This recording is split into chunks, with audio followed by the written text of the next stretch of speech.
Alors, on va terminer sur les indicateurs clés de performance, en anglais KPI. Comment vous fonctionnez et quel KPI vous faites? Alors, j'ai une slide juste après, donc autant que je la mette, c'est la tienne, je crois, Guillaume. C'est ça, hein? Ouais. Toi qui avais mis à jour mon Google Drive. Euh, Ça, c'est des KPI. Explique-nous, Data Metric LinkedIn, c'est quoi ça? Parce que je n'ai pas ça sur LinkedIn.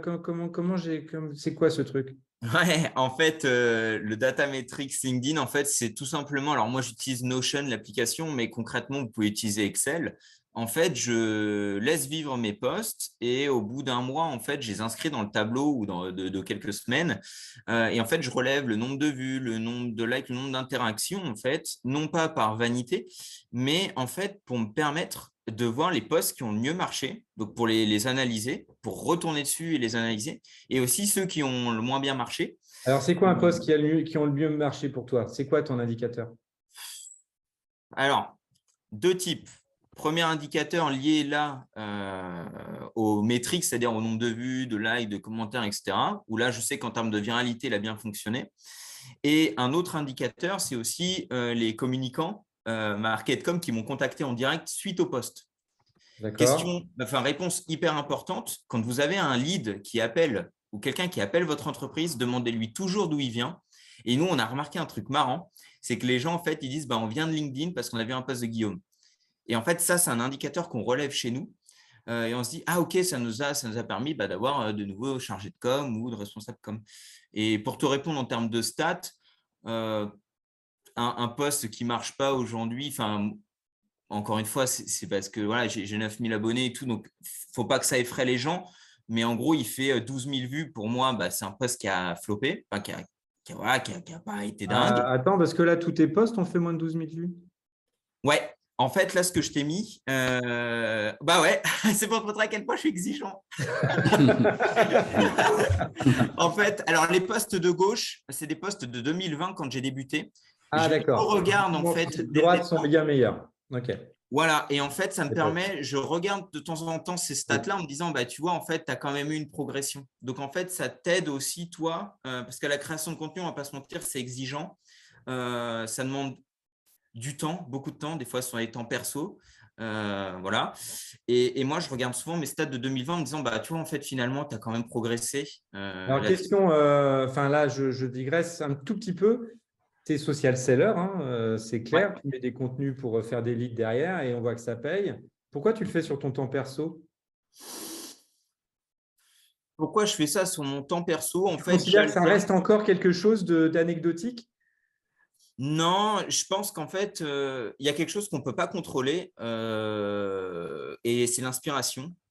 Et en fait, il m'arrive régulièrement d'avoir l'inspiration pendant mon temps perso, ça arrive. Et en fait, je pré-rédige mes posts pendant ce temps-là parce que j'ai l'inspiration du moment et je sais très bien que la façon dont je vais l'écrire à ce moment-là sera peut-être pas la même façon que la semaine d'après. Donc voilà, simplement. D'accord. Euh, Au niveau des indicateurs clés, Philippe, tu suis, toi. Alors là, on a entendu le nombre de vues, les commentaires, le nombre de likes, et puis aussi les contacts entrants. Déjà, ça nous fait pas mal d'indicateurs. Est-ce que tu en as d'autres, toi? Oui, moi je me méfie un petit peu de ce genre de tableau, hein, parce que donc il faut savoir, il faut pouvoir interpréter les données. Donc moi par exemple, je vais imaginer, je vais poster un truc qui parle de mon bouquin, etc. Ça a un petit succès, etc. Puis une demi-heure après, il y a Michael Aguilar qui vient mettre un commentaire. Ah, j'aime bien. Mais en fait, il va faire x4 en termes d'audience, quoi, parce qu'en fait, Michael Aguilar va amener une partie de sa communauté derrière lui. Et donc après, ben, ce n'est pas mon texte qui a fait la différence ou mon bouquin, quoi. C'est juste la présence de Michael Aguilar. Ah oui, mais Donc, c'est ta capacité à l'embarquer oui, dans oui, ton... mais oui, oui, oui, d'accord. Mais en fait, si je regarde le chiffre de manière brute, c'est pas parce que mon texte est génial.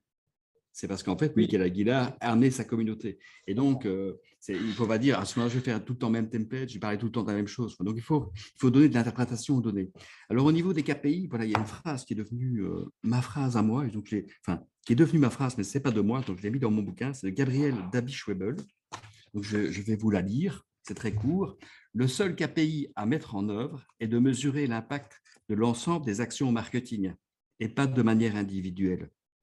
Et donc, pour le moment, ce qui est tragique, en fait, dans cette capacité des outils digitaux de tout mesurer, en fait, c'est l'ensemble des actions qui font en sorte que le chiffre d'affaires commence à augmenter, etc.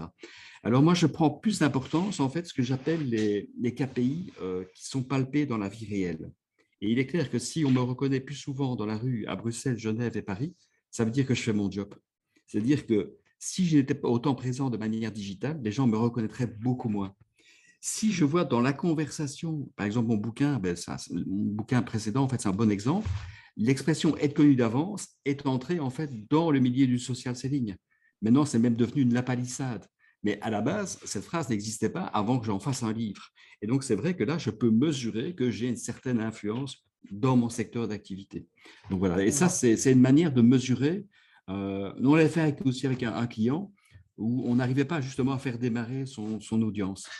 Et soudainement, on le fait parler en latin, pas tout en latin, mais il y avait quelques phrases latines, des locutions latines dans le Alors, texte. ça marche. Juste finir, dans la vie réelle, en fait, les gens ont commencé à lui parler en latin. Et donc, tu vois, les gens ne réagissaient pas, mais en fait, les gens l'écoutaient.